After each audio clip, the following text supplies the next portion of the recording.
परिश्रम का वरदान। मगध प्रदेश में सोन नदी के किनारे एक जंगल था। वहां छोटी छोटी बस्तियां बसी थीं। उनमें अधिकतर चरवाहे, लकड़हारे और जंगली जातियां रहती थीं। जंगल से लकड़ियां काटना, जड़ी बूटियां एकत्रित करना और उन्हें मगध में बेच देना उनका रोजगार था। इन धंधों से उनका गुजारा नहीं हो पाता था। वे बहुत गरीब थे। इस कारण कुछ लोग गलत कामों में भी लग गए। वो चोरी, लूटपाट, हत्या और ठगी जैसे काम करने लगे थे। कहने का मतलब यह है, गरीबी के कारण जो भी बुराइयां आ सकती थीं, वे सब उनमें थीं। उसी गांव में सोनक नाम का एक लकड़हारा रहता था। वह जाति से शूद्र था और बहुत गरीब था, पर था एकदम ईमानदार। लोभ तो उसे जैसे था ही नहीं।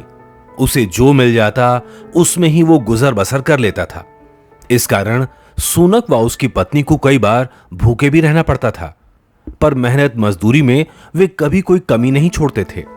एक दिन सोनक जंगल से लौट रहा था। उसके सिर पर लकड़ियों का बड़ा सा गट्ठर था।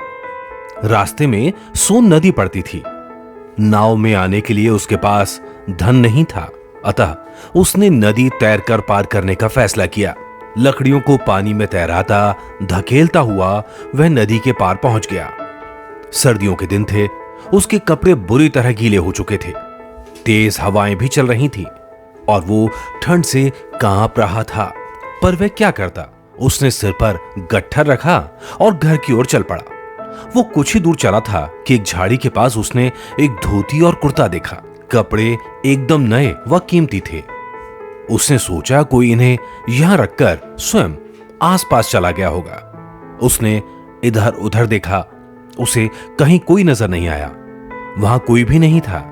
वह यह भी जानता था उसके गांव में ही नहीं बल्कि आसपास के गांवों में भी ऐसे कपड़े पहनने वाला धनी आदमी कोई नहीं है। ये जानते हुए भी उसने कपड़ों को छुआ तक नहीं। कपड़े रखकर भूल जाने वाले की बुद्धि पर उसे तरस जरूर आ रहा था।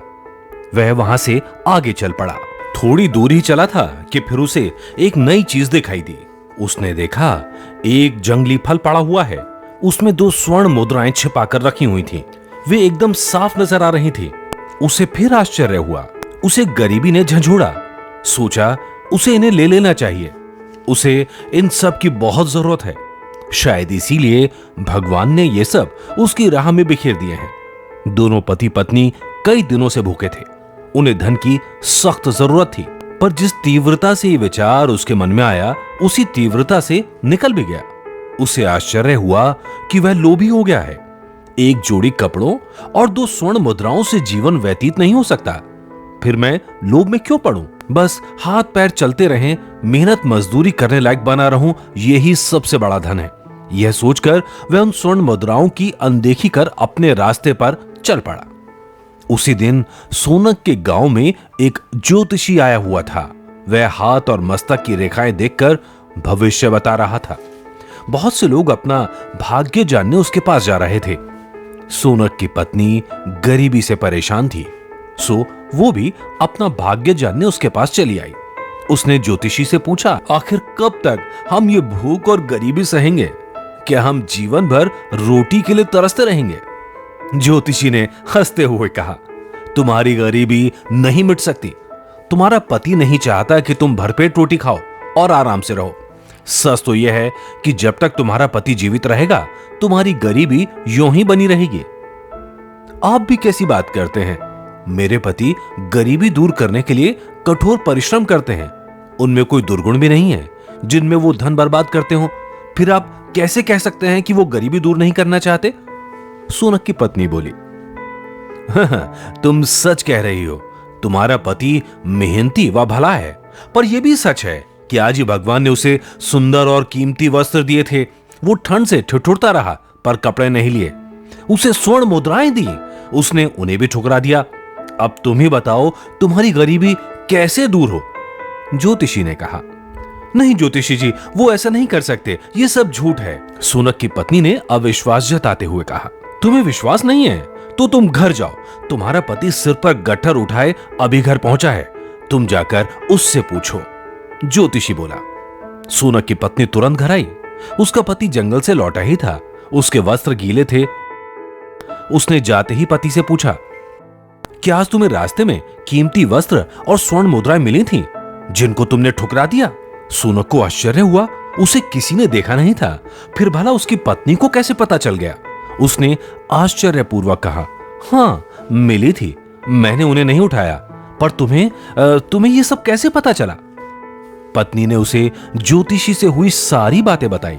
सोनक ने सोचा, तब तो ज्योतिषी उन चीजों के असली मालिक को भी जानते होंगे। वह चाहता था कि उन्हें सही जगह पहुंचा दिया जाए, जिससे किसी का मन न ललचाए। इसलिए वो पत्नी के साथ ज्योतिषी के पास गया।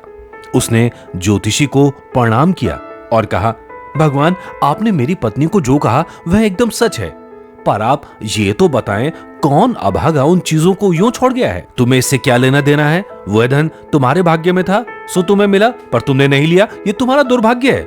ज्योतिषी ने कहा, मुझे ऐसा धन नहीं चाहिए जो बिना परिश्रम के मिले।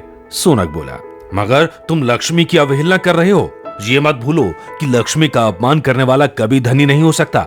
ज्योतिषी ने कहा, मुझे धनी नहीं होना, मुझे मेहनत का फल चाहिए, चाहे गरीबी में ही रहना पड़े।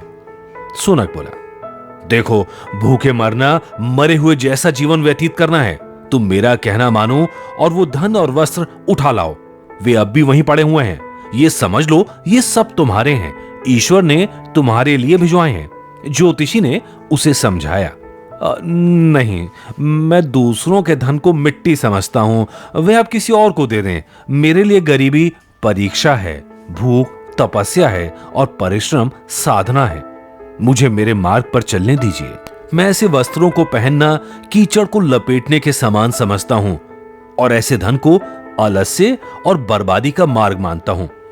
सोनक बोला, फिर तो तुम्हारी गरीबी कभी दूर नहीं होगी। ज्योतिषी ने कहा, नहीं होगी तो ना सही, परंतु ज्योतिषी जी, इस संबंध में आप मुझे क्षमा करें। यह कहकर सोनक अपनी पत्नी के साथ वहां से वापस चल पड़ा। ज्योतिषी अधिक देर तक अपने को नहीं छिपा सका।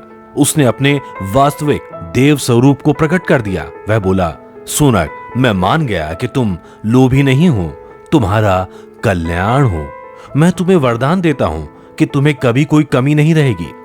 पर सोनक ने कहा, प्रभु, मुझे वरदान नहीं, परिश्रम का फल चाहिए। मेरा ही नहीं, समस्त बस्ती जनों का कल्याण कीजिए। प्रभु ने तथास्तु कहा और वे अंतर्ध्यान हो गए। सोनक के चेहरे पर संतुष्टि की रेखाएं थीं। उसके बाद वहां के लोग परिश्रमी और नेक बन गए। उन्हें परिश्रम का पूरा फल मिलने लगा। उनके लिए यही परिश्रम का वरदान था। लेखक रमाकांत कांत।